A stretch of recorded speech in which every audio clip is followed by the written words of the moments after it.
Hi guys, this is Deepak here. Guys, extremely sorry for having absenteeism on my YouTube channel, English Nuts and Bolts. In the last week, I could not come up with any video for you. But guys, I'm trying my level best to produce the best content on my YouTube channel, which can help you out to have the real conversation in English language or can give you the best possible knowledge. I have already discussed, guys, do not follow any of the channel which ask you or which advise you to learn from Hindi to English. That is, again, I would say, is a big problem with all of us, that we want to understand English language only with the help of Hindi language. Guys, English to English करिए, that might take time. और I strongly believe अगर आपका English बहुत poor है, start with the basic story. Start with the introduction. It start with the small stuff. Here we are going, you are coming, so everybody knows this much of English. But converting from Hindi to English and going with the translation method is not going to help you out. You will spend years with the language, still you will not get fruitful result out of it. Try to listen more English language, try to get the idea about it, write daily stuff, or at least I am giving you two topics on weekly basis. Try to write something. Do not look for mistakes. Mistakes are bound to happen. It will happen. Just because you are making lot of mistake, do not stop writing. Do not stop listening. Do not stop working on English language. So my request to everyone, if you really give your heart and soul, imbibe yourself into English language, definitely you're gonna see a fruitful result very soon. But if you are going from Hindi to English, my promise to all of you, meet me even 1 year or probably after 1 year, you will again be struggling from Hindi to English because you will be looking for the translation. Sometime you may get the translation right or you may not get the translation right. Okay, so best part is to imbibe yourself and language को assimilate करिए. Till the time assimilation is not there, learning alone will not help you. The acquisition is required. Please try to understand. I keep on saying, please read English in English. हल्का English पढ़िए, थोड़ी low level की English पढ़िए, but English से ही पढ़िए. ठीक है. Read the story of fox, read the story of lion, elephant, mouse. These are very very simple story if you want to start with, or if you already know this, then read the article somewhere.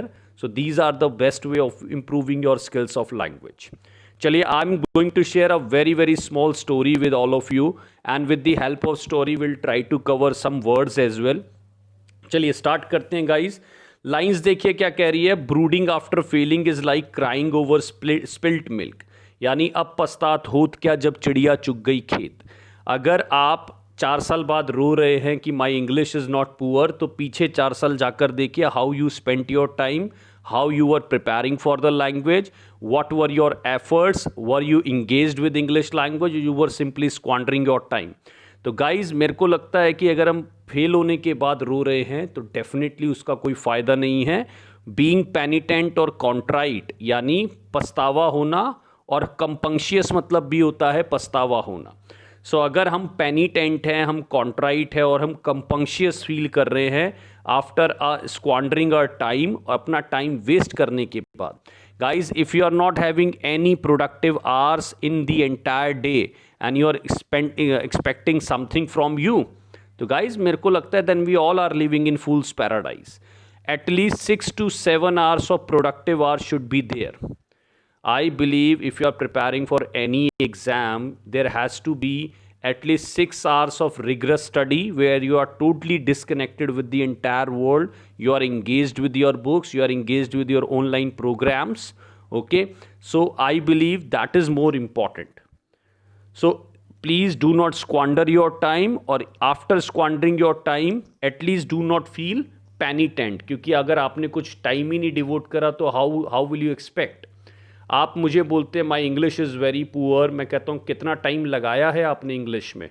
If you have not spend time with English language, it has to be poor, or not English, any other subject has to be poor if you have not spend time. तो penitent feel मत करिए, contrite feel मत करिए time को खराब करने के बाद. ठीक है, देयर इज फेमस मेटाफॉर, एक बहुत फेमस मेटाफॉर है, टाइम ही मनी है और बहुत ही इनवैल्यूएबल चीज़ है। और अगर हम अपने टाइम को मेक्स डक्स एंड ड्रेक्स का मतलब होता है गाइस टाइम को खराब करना। If we are making ducks and drakes of our time, if we are wasting our time, we are squandering our time and then we are and हम अपने time को गाइस क्या करते हैं, डक्स एंड ड्रेक्स करते हैं and then we execrate our destiny. Execrate मतलब होता है कर्स करना, ठीक है ना, हम अपनी डेस्टिनी को कर्स करते हैं, मेरा तो भाग्य ही खराब है। गाइस भाग्य किसी का खराब और अच्छा नहीं होता, it's entirely the hard work. The more you started working hard the more luck started favouring you.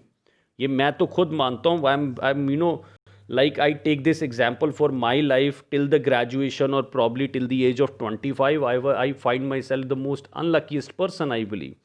Okay, but the moment I started working hard on English language, the moment I am spending time with English language, things now are going in my way. I am very much happy the way I am progressing day by day. So guys, if you are execrating your destiny और आप अपने time को ख़राब करते हैं और destiny को कोसते हैं, then I believe वी क्या कहते हैं and we are not getting success और एफ्लुएंस इन लाइफ। और हम चाहते हैं कि भैया कोई और पैसा दे जाएगा जेब में, कोई रिचनेस दे जाएगा, ऐसे नहीं होने वाला है।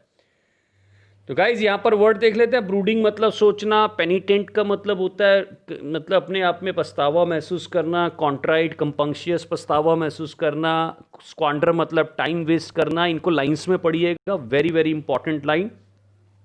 चलिए, एक बहुत फेमस एडेज और मैगजिम है। एडेज और मैगजिम मतलब होता है एक बहुत फेमस प्रोवर्ब है। अब वो प्रोवर्ब क्या है देखती है guys.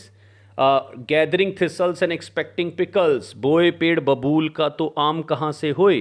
If we are squandering our time, we are not investing time in the right direction और वी आर एक्सपेक्टिंग रिजल्ट, तो गाइज यही है फिर, बोए पेड़ बबूल का तो आम कहाँ से होए। और गाइज इसमें नेक्स्ट लाइन देखिए, वो कह रहा है if we do not strive hard, अगर हम बहुत मेहनत नहीं करते हैं। If we are not indefatigable in our approach, अगर हम अपनी अप्रोच को लेकर बहुत ज़्यादा इनडिफेटिगेबल होता है guys, the one who never tires, जो कभी थकता नहीं है। I have seen lot of people getting tired of English language within a month or two. They start really really really well, but I have seen that tediousness, I have seen that tiredness coming within month. तो एक महीने के बाद फिर भाग जाते हैं वो लोग। So you have to have very very indefatigable approach towards your goal, ठीक है ना। और अगर हमारी अप्रोच गोल को लेकर इनडिफेटिगेबल नहीं है और अगर हम मेहनत नहीं करते, तो then we are in brown study और we are in reverie. Brown study और रेवरी का मतलब होता है डे ड्रीमिंग, ख्यालों की दुनिया में है फिर हम। ब्राउन स्टडी में होने का मतलब guys, then we are in ख्यालों की दुनिया, वी आर इन रेवरी और probably we are living in fool's paradise, यानी हम मूर्खों की दुनिया में रह रहे हैं फिर और अपने आप से कुछ रिजल्ट एक्सपेक्ट कर रहे हैं और हम टाइम को ख़राब कर रहे हैं। तो समझिए guys, utilisation of time is very very important. Time is money, there is not even a iota of doubt about it.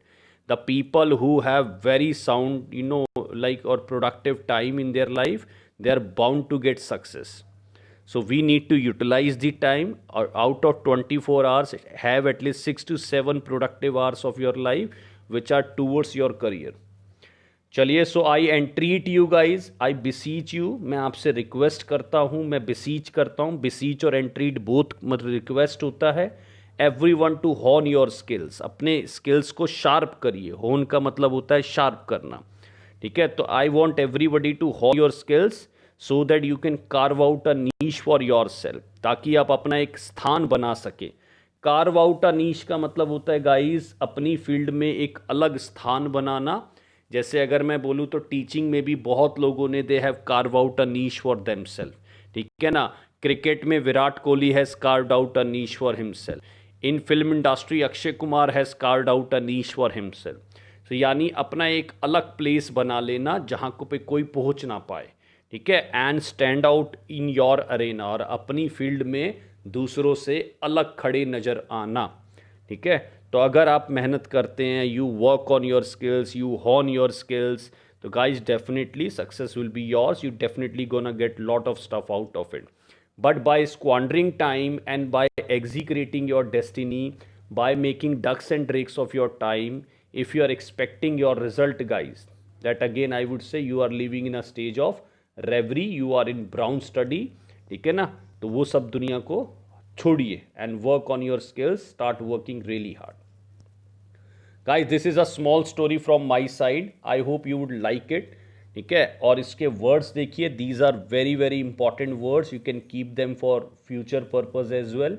जब भी आपको मौका मिले, please start using these words with your friends, start using these words in your daily life. These are also very very exam oriented words as well, so just keep on working hard. I'll try my level best to share more videos on these stories. Please share your feedback on this. If you want more stories like this, definitely I'm going to provide you. This is Deepak here. I'm faculty of English language, guys. Thank you so much. Bye bye.